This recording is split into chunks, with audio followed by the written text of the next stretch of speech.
di ba? And, of course, with that, maikli lang po ang panahon natin sa mundo. Kaya, i-express po natin yung pagmamahal natin sa mga mahal natin kasi hindi natin alam kung hanggang kailan.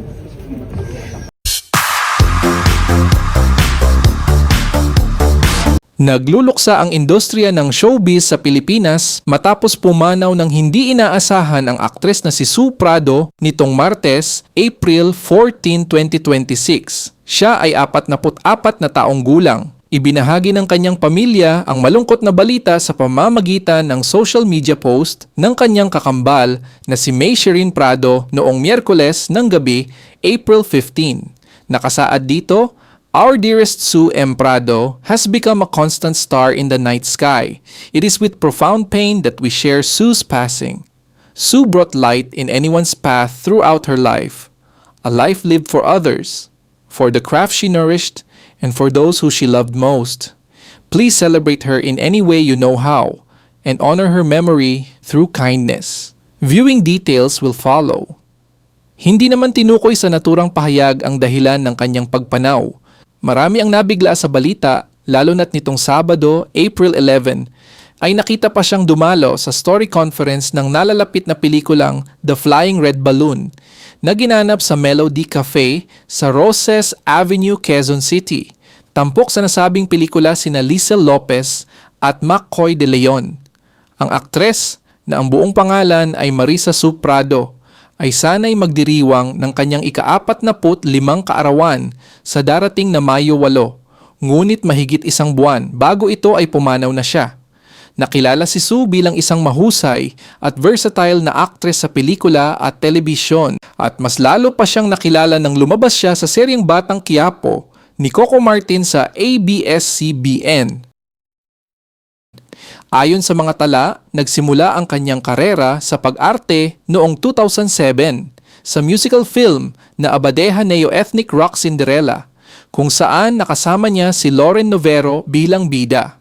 Tulad ng kanyang unang proyekto, karamihan sa kanyang mga naging trabaho ay nasa larangan ng independent films.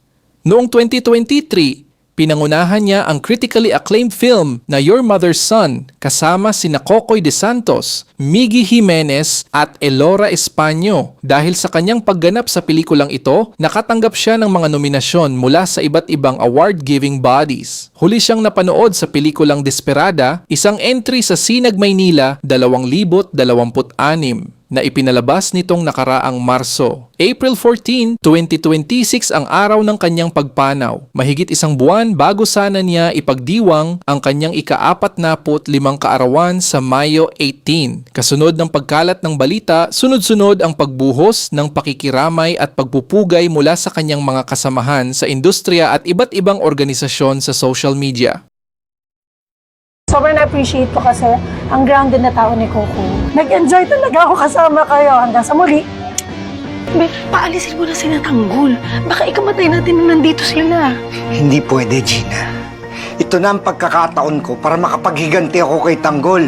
Delikado yung iniisip mo. Nakita na naman kapitbahay natin na nandito si Tanggol. Paano kung tubusin nila yung patong sa ulo ng mga kaibigan niya? Para siyang reunion eh. Ang dami kong mga hindi nakita nakatrabaho.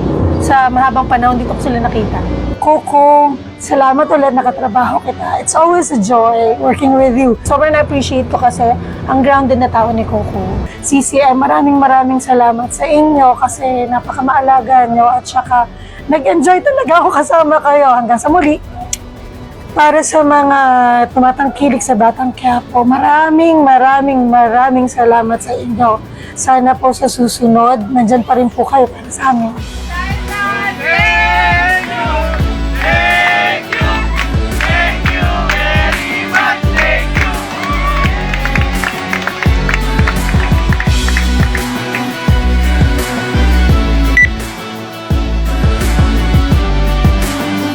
Gina! Gina! Gina! Wala ko. Wait lang. Ano, dire? Ano sa atin Miguelito? Ako po si Sue Prado, gumaganap bilang Gina. Nagpapaalam po at maraming salamat po sa pagiging kabatang Quiapo namin. Hanggang sa muli.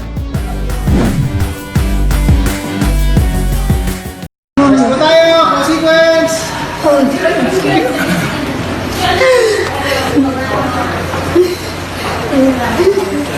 Hindi, rubber lang yung papasok. Close sequence po. Good, Nay.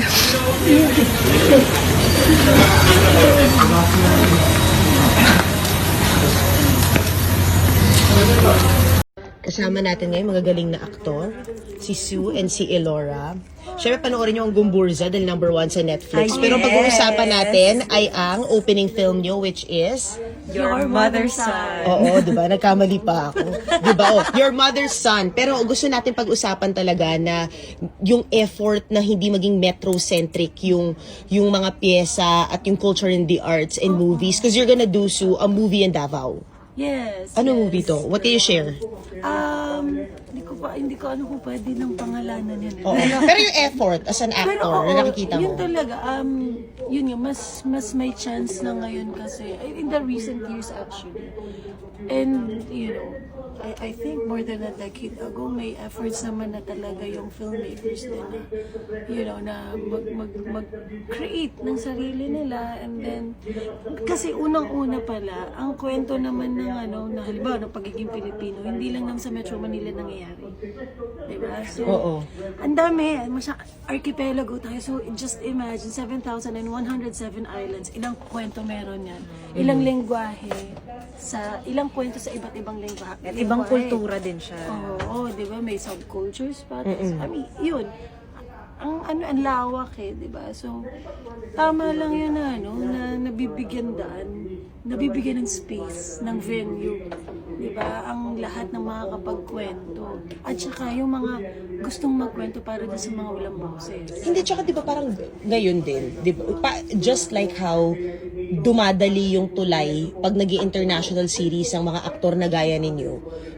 Ngayon, binubuksan din natin yung tulay para sa archipelago natin na dapat alam natin kasi sobrang salat pala yung mainstream, di ba? Na parang hindi ganyan yan. Kulang. Well, may pagkukulang. Siyempre kasi ilang boses lang rin naman yung naririnig. Yun na nga, di ba? Sa dami ng isla ng Pilipinas.